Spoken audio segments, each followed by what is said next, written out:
I still remember that trip as if it happened yesterday. I was flying home from my first family reunion and I was nervous but excited. As soon as I boarded the plane and found my row, I saw that my seat had already been taken by a mischievous little child. For a moment I almost lost my temper, but before I could say anything, the flight attendant walked over.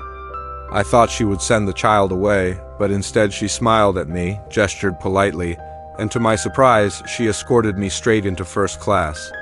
That was how I first crossed paths with her, Alice. She was already there, sitting elegantly, absorbed in her own world, when I stumbled into her life. At that moment, a bald man was pestering her, bothering her in a way that made her visibly uncomfortable. She looked up, saw me, and with quick thinking, she suddenly pulled me close to her side as if we were together. For a moment, I was caught off guard, but I let her. The bald man was stronger than me, so I could do nothing but play along. Eventually, she gave in to his insistence and the situation settled down.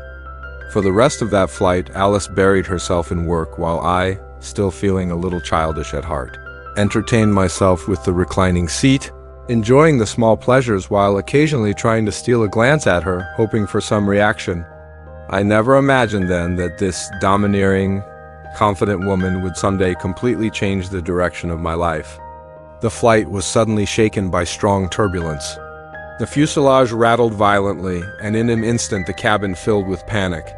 Even the flight attendants were flustered, their calm professionalism shattered. The lights went out and we were plunged into complete darkness. Without hesitation, Alice reached for my hand, clutching it tightly. I was so nervous I could hardly breathe, but I did not pull away. I just held on, frozen and speechless, hoping the storm would pass. When the plane finally landed safely and the danger was behind us, I felt a mix of relief and lingering fear. As Alice began gathering her belongings to leave, I found myself desperately wanting to know more about her. I swallowed my nerves and asked her name. She told me simply, "Balthazar, my name is Balthazar." And just like that, she turned and walked away. I stood there, disappointed and strangely hollow. She seemed so strong, so accomplished, while I was still just a student. Then my eyes fell on the ground and I saw at her YouTube. She had dropped it. Heart racing, I unbuckled my seatbelt and rushed after her, but by the time I made it outside, she was already gone, slipping into her best friend's car and leaving me behind without a backward glance. The next morning, she strode into her company with absolute confidence. Her aura was commanding and colleagues admired her from a distance, but behind her back they whispered cold remarks. They said she was an old woman, out of touch, unapproachable. She heard none of it. Or maybe she did and chose not to care. Her only focus was on her goal to become the next editor-in-chief of the magazine. But when the announcement came, it wasn't her name. The boss handed the position to Anna. Alice was stunned. She had poured her heart into the work. She had the skills, the experience. It should have been hers. Then came the words that cut her deeper than any wound. The boss explained that although Anna's ability was not as strong, she had something else, a cheerful personality, an easy relationship with colleagues, a lively spirit that the company needed. Alice, by contrast, always looked too serious, too cold. She listened in silence, her expression unchanged. Inside I knew she was crushed, but she accepted it quietly. She threw herself into more work, numbing the pain. When she opened her computer to gather files, she froze. Her YouTube was gone, panic rippled through her. Then she saw the note taped to her screen. It said there was a man who wanted to give her a gift, but at the time she had been too busy. She dialed the number left on the paper, and at that exact moment I was at a bar, laughing with classmates. When I heard her voice, I gave her the address without hesitation. That night she came rushing in. I could see she felt out of place in that noisy bar, but she had only one thought, to retrieve her YouTube and get back to her overtime work. Unfortunately, I didn't have it on me. So I told her she would need to come home with me. When we left the bar, she stopped short. In front of us stood my old pink electric scooter, shabby and unimpressive. She looked at it in disbelief, but when she met my eyes and saw I was serious, she accepted. She climbed on, clumsy with the helmet. I moved in to help her, my hands brushing hers, and in that moment one of her colleagues happened to snap a photo. To anyone else, it looked like we were kissing. The perfect fuel for explosive gossip. Despite only meeting me once before, she seemed to trust me in some strange way. She followed me home. Once her colleague retrieved the YouTube, she wasted no time. She turned and left without hesitation, but I wasn't ready to let her go. I wanted to say more, to ask her to stay, but her refusal cut into me like a blade. For someone as young and sensitive as me, it was hard to bear. I never dreamed that someday she would be the one chasing me. Yet when that time came, it left her shaken too. Her best friend showed her a photograph, something that shocked her so deeply that she admitted in a trembling voice that she was afraid to be alone, that fear echoing again and again. She went to her boss, trying to explain herself, trying to insist that nothing she had done would harm the company.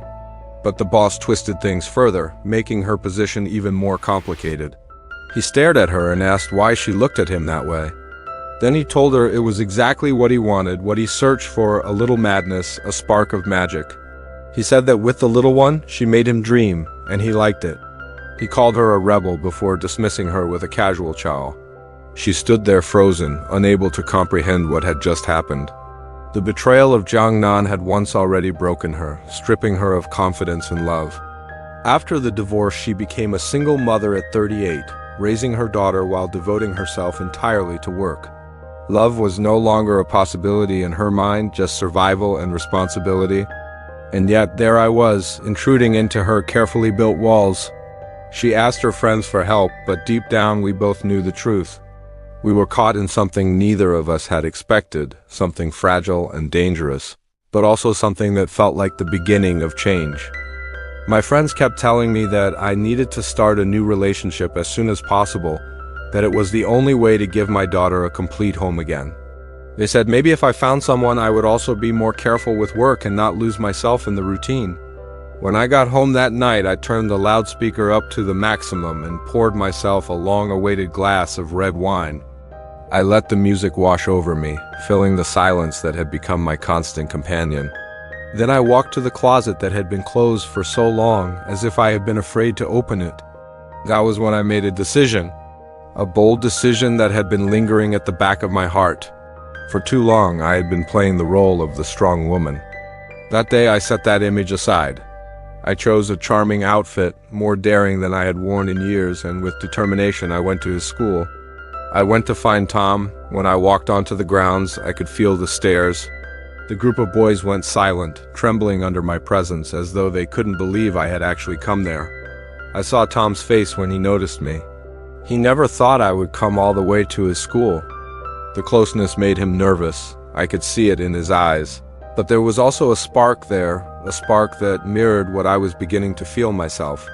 We wandered through the school together, and at one point I surprised even myself by inviting him to dinner. He agreed right away. That evening, when we reached the restaurant, he was fascinated by the latest projection technology on the door.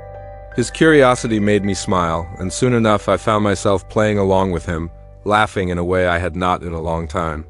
My colleagues saw us, and I knew from the looks in their eyes that they were surprised by my change. Later we found ourselves on the rooftop. The breeze carried a kind of freedom with it. Tom spoke passionately, sharing new ideas about design, his thoughts overflowing with creativity. I could not help myself. I smiled, a real smile, the kind I rarely let anyone see. In my eyes, there was appreciation, maybe even admiration. From that night on, we saw each other more and more often, and I even grew used to that old little pink scooter of his. One rainy evening, I received a call from my sister. Tom noticed right away, and wanting to give me privacy, he stepped away, though he still kept himself nearby, shielding me from the rain without knowing it. On the other end of the line, my sister was arranging a blind date for me. She told me the man was sincere, that he did not mind I had a daughter, and she urged me to hurry back. I panicked, and in desperation I lied to Tom. I told him my daughter was sick and I had to rush home. Without hesitation, Tom darted into the street, stopping a taxi for me. In that moment, he was no longer the carefree boy I had first met, but a man, responsible and determined. Watching him, I couldn't stop a small smile of satisfaction from forming. When I reached home, I tried to give the blind date a chance. The man was kind and seemed like an ideal partner. On paper, it should have been perfect. But the entire time, my thoughts were elsewhere, circling back to Tom, My heart felt uncertain, restless, and I knew that blind date was destined to fail. As days passed, my bond with Tom deepened. We went together to a major fashion event. I warned him again and again not to move around, not to draw attention, but when he saw a model stumble and no one offered to help, his kind heart drove him to rush forward. In doing so, he slipped too, falling awkwardly on stage. For a moment he just stood there, frozen, not knowing what to do. I feared the worst, but to my surprise, the important figures in the industry did not scold him. Instead, they were impressed by his sincerity. After the event, he took me home. The night was dark, yet it wrapped around us gently, making our connection feel deeper. Perhaps it still was not enough, or perhaps neither of us wanted to let go of the moment. We decided to go to a party together. Neither of us drank, yet the feeling between us was intoxicating on its own. The music pulled us close, and when we danced, the closeness made us both sink deeper into something unspoken but undeniable. When he brought me home again, he tried to hold my hand. I felt the warmth of his courage, but I pulled away in panic. My heart was full of uncertainty. The 20 years between us loomed over me like a shadow. I forced a smile, told him good night, and turned quickly, but when I looked back, I saw the disappointment in his eyes.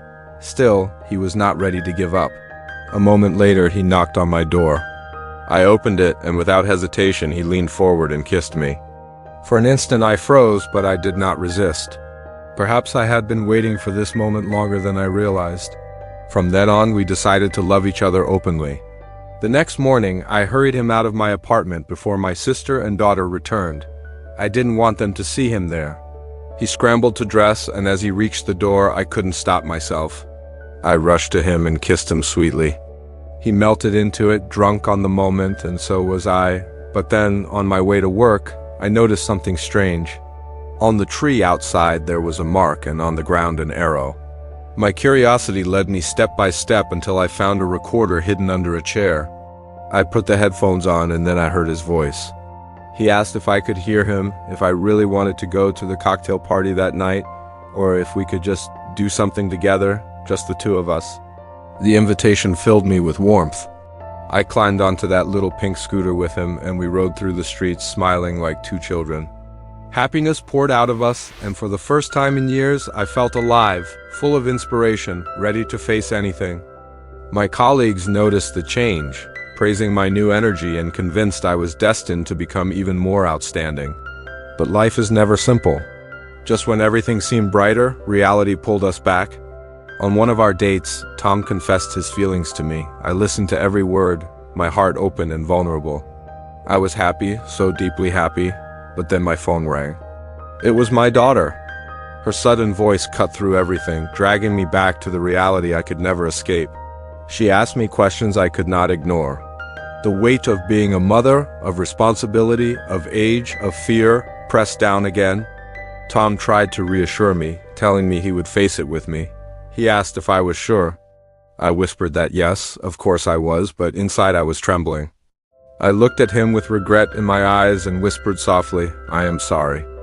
I wanted to wait on a fence for an hour, just so Zoe would finally go to bed and I could sit with Alice on the couch, watching a DVD together. That was how much I craved even the smallest moments with her. I told her that I loved the stage, that there was no problem with me waiting, and that I actually had a pretty distinct cinematographic culture.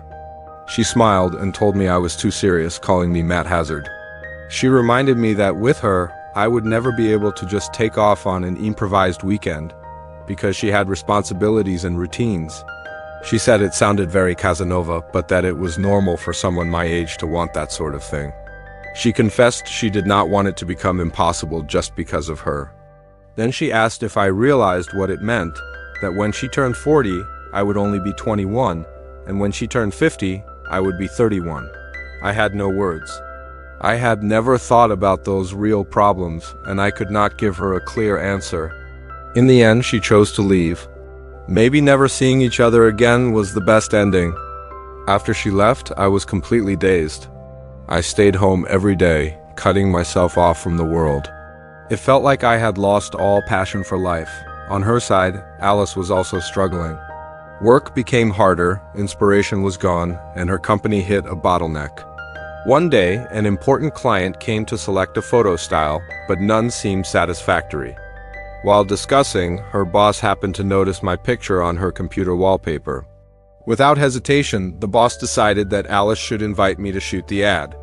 Alice tried to refuse, but the boss insisted, even threatening her job if she failed to bring me in. She had no choice but to find me again. When we reunited, the intimacy of the past was gone. Only awkwardness and reason remained. I was not happy, but I still agreed to the shoot. In my heart, I hoped this would be a chance to win her back. During the shoot, I ended up chatting with Alice's friends. That was when I heard something that cut me deeply. They revealed that, in the beginning, Alice being with me had been connected to work. Hearing that felt like the ground collapsed under me. My heart sank, but I kept my composure. I did not expose her, I did not accuse her. Instead, under the heavy fog, I kissed her hard. Maybe it was to vent my dissatisfaction, maybe it was to make her uncomfortable, but I could not hold back. The photographer soon pushed me too far with his unreasonable requests. I felt like a joke. I had no patience left and decided to walk away, ending the cooperation. Alice, panicked, chased me down. She begged me to finish the shoot, but all I could hear in her voice was concern for work. I told her that if it was for her, then fine. I asked her to tell me if I was good in the role, because apart from a brief appearance in a school play back in 6th grade, I had never acted. I said if this was what she wanted, then fine, but it was all ridiculous. She kept asking what I was doing, but I told her the truth. I was not a good actor for her. Then I broke. I mocked it all. I said she deserved an award, a little golden statuette, for playing the perfect role of the bourgeois woman desperate for a promotion, the woman named Alice Lentos. I even pretended to present her to an applauding audience. But then I turned and saw her boss watching from a distance. Suddenly I felt small, like a child caught doing something wrong. Even then, deep down, I was still thinking of Alice. Disappointed, I walked away. Alice looked after me, filled with guilt and self-blame. Not long after, she lost her job. And with it, she lost herself. In that low moment, she finally began to listen to her heart.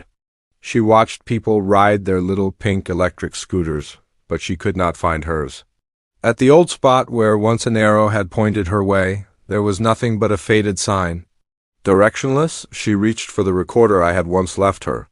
Hearing my voice again brought her an unexpected peace. That was when she realized she had fallen deeply in love with me, the boy 20 years younger. She no longer wanted to let reality silence her feelings. So she made her choice. She came to my school, even bursting into my classroom by mistake. Everyone thought she was a temporary tutor and asked her to teach. She was completely lost, but when our eyes met, she decided to be brave. She told me she thought of me all the time, even through those nights we were apart. She said she was sorry over and over, but that she did not care what anyone else thought. She told me she was in love with me.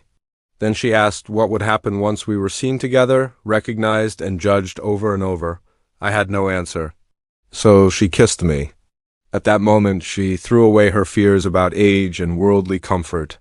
She embraced me, the love she had fought so hard to deny. Life is unpredictable. In the vast sea of people, we sometimes stumble upon the one who fits us best. And I realized that as long as love still burned in our hearts, we had to be brave enough to pursue it.